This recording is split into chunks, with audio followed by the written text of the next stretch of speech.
എന്നാലും ഇത്രയും ടെസ്റ്റുകളൊക്കെ എന്തിനായിരിക്കും പറഞ്ഞത്? ഓരോരോ ഹോസ്പിറ്റലിൽ കാശ് കെട്ടാനുള്ള ഓരോ വഴികൾ കണ്ടുപിടിക്കുമല്ലയോ. നമ്മളെന്തായാലും ഷുഗർ ഒക്കെ ടെസ്റ്റ് ചെയ്ത് എന്തായാലും ഉണ്ടെന്ന് കൺഫേം ചെയ്തിട്ടാ പോയത്.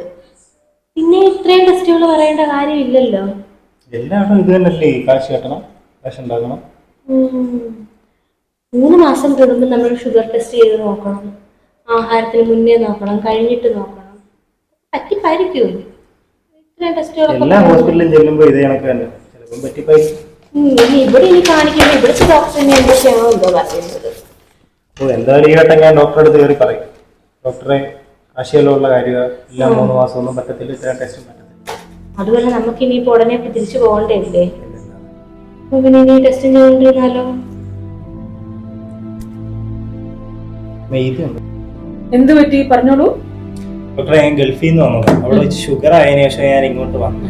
അപ്പം നമ്മളിവിടെ അടുത്തൊരു ഹോസ്പിറ്റലിൽ കൊണ്ടുപോയി കാണിച്ചപ്പോൾ വളരെ ഒത്തിരി ടെസ്റ്റൊക്കെ എഴുതി തന്നു, കുറെ പൈസയൊക്കെ ചിലവായി.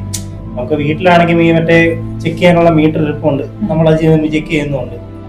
ഈ ടെസ്റ്റിന് കാശുകളതിനും വയ്യ, പെട്ടെന്ന് എനിക്ക് അറിയാൻ വേണം. പിന്നെ 3 മാസം കൂടുമ്പോൾ ഈ ടെസ്റ്റ്, അത് ഇച്ചിരി ബുദ്ധിമുട്ടാണ്. ഞാൻ നിങ്ങൾ പുറത്ത് സംസാരിക്കുന്നത് കേട്ടു. നിങ്ങളുടെ ഡോക്ടർ പറഞ്ഞത് നിങ്ങളുടെ ഹെൽത്ത് ബെനിഫിറ്റ്, ഇയാളുടെ ഹെൽത്ത് അനാലിസിസ് ചെയ്യാൻ വേണ്ടിയിട്ടാണ് ആ ടെസ്റ്റുകൾ പറഞ്ഞിരിക്കുന്നത്. പിന്നെ ഇയാൾ പറഞ്ഞ മീറ്ററിന്റെ പേരാണ് ഗ്ലൗക്കോമീറ്റർ. ഈ ഗ്ലൗക്കോമീറ്റർ എന്ന് പറയുന്ന മെഷീൻ എന്ന് പറഞ്ഞാൽ ഓൾറെഡി ഡയബറ്റിക് ആയ ഒരാള് ഷുഗർ കൂടുമ്പോൾ അല്ലെങ്കിൽ ഹൈപ്പർ ഗ്ലൈസീമിയ, ഷുഗർ കുറയുമ്പോൾ ഹൈപ്പോഗ്ലൈസീമിയ എന്നൊരു കണ്ടീഷനിലേക്ക് പോകുന്നുണ്ടോ, അതല്ല എങ്കിൽ ഓൾറെഡി ഇൻസുലിൻ തെറാപ്പി എടുക്കുന്ന ഒരു പേഷ്യന്റിന്റെ ഗ്ലൂക്കോസ് മോണിറ്റർ ചെയ്യാൻ ഉപയോഗിക്കുന്ന ഒരു മെഷീനാണ് ഗ്ലൗക്കോമീറ്റർ എന്ന് പറയുന്നത്. ഇയാളുടെ ബ്രദറിന്റെ കേസിൽ ചെയ്യേണ്ട 2 ടെസ്റ്റ് എന്ന് പറഞ്ഞാൽ ഫാസ്റ്റിംഗ് ബ്ലഡ് ഷുഗർ, അതായത് 8 മണിക്കൂർ ഭക്ഷണം കഴിക്കാതെ ചെയ്യുന്ന ഒരു ടെസ്റ്റാണ്. അത് പ്രിഫറബിളി രാവിലെ ചെയ്യുന്നതായിരിക്കും ഏറ്റവും നല്ലത്. പിന്നെ അതുപോലെ HbA1c, അതായത് ഗ്ലൈക്കോസിലേറ്റഡ് ഹീമോഗ്ലോബിൻ ലെവൽ, അത് പ്രീവിയസ് 3 മാസത്തെ ടെസ്റ്റ് നമുക്ക് അറിയാൻ പറ്റും ഷുഗർ ആണ്. അതിൽ മോർ ദാൻ 6.5 ഉണ്ടെങ്കിൽ എന്തായാലും ഡയബറ്റിക് ആയിരിക്കും, മരുന്ന് നമുക്ക് കഴിക്കേണ്ടി വരും കേട്ടോ.